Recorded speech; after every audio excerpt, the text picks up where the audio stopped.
Hi, this is Denny Lee of Lee Law Office, and during this time of a lot of attention being paid to healthcare and the COVID-19 crisis, we've received a number of calls from people that are interested in healthcare powers of attorney and are theirs current. And those are good questions.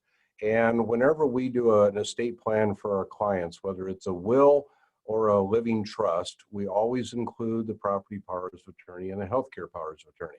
Now, in terms of what documents you may have now or what you need, there were some changes several years ago to HIPAA. And whenever we do a plan, there are three components that make up healthcare powers of attorney for our clients. The first one is a living will. And if you ever happen to go into a hospital for a surgical procedure, or if you're in the emergency room, one of the things they'll always ask you is, do you have a healthcare directive? Well, what they're referring to there is a living will. It's one and the same. The second component that we prepare is we also do a healthcare power of attorney. Now, this is the document where you appoint someone or multiple people that in the event you are unable to make healthcare decisions for yourself, you are authorizing your healthcare providers to consult with those people that you designate as your healthcare agents for purposes of making those decisions. The third component that we include in our healthcare power of attorney package is the authorization to disclose protected health information.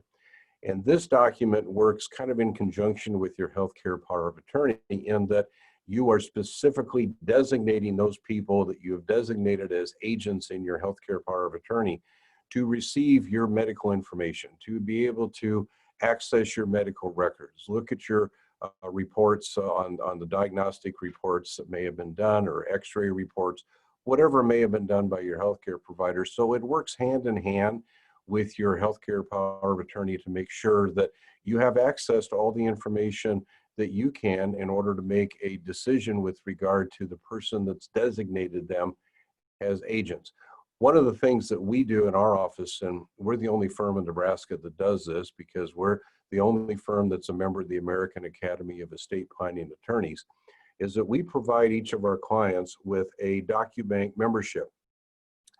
And it's a courtesy that we provide to them where we pay the initiation fee and the first year dues on the DocuBank membership, and you get a card that's a little wallet card. And what it does is, with your permission and written authorization, we take your healthcare powers of attorney, those three components that I mentioned earlier, and we send those to DocuBank.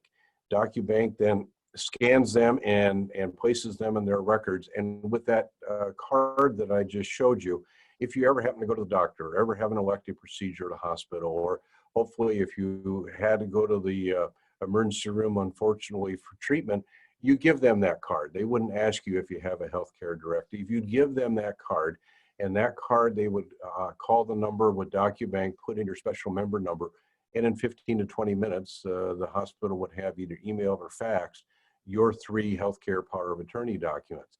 But really, from my standpoint, and this is where we've got really positive results and reactions from our clients that we've used the DocuBank with over the years, is that DocuBank will send you that card, and with it will be your access to your portfolio at DocuBank. And you can add the list and contact information of your physicians, your diagnosed health conditions. You can also indicate what your medication is, the dosage that it is, how often a day you take it, so that if you ever have a healthcare situation where you need to be hospitalized, by the hospital calling DocuBank on that 800 number on the card, they would have all that information. Because frankly, nobody carries their healthcare powers of attorney with them. We used to, a long time ago, when my mom was living with us, we always had her healthcare power of attorney in every vehicle that we had and in her purse. But with DocuBank, we've eliminated all of that. And so from that standpoint, the DocuBank is a very handy reference, and it's something we provide to our clients as a show of gratitude for giving us the opportunity and having the confidence in us to do their estate plan. And it's something where you don't have to keep your medication list. But really, those are the three components of the healthcare powers of attorney that I wanted to share with you, because even now, during the course of the coronavirus circumstances, if you go to the hospital, in most hospitals, really, I think anywhere in the country still, you can't have any visitors. And so that's very problematic for people with regard to communicating their intentions and what their medication on and who their doctors. And a lot of people, that's just something that they're not aware of. And so DocuBank makes it a whole lot easier to accomplish that goal. If you have any questions on healthcare powers of attorney, certainly contact our office. You can contact us through the website at leelawoffice.com. Thank you.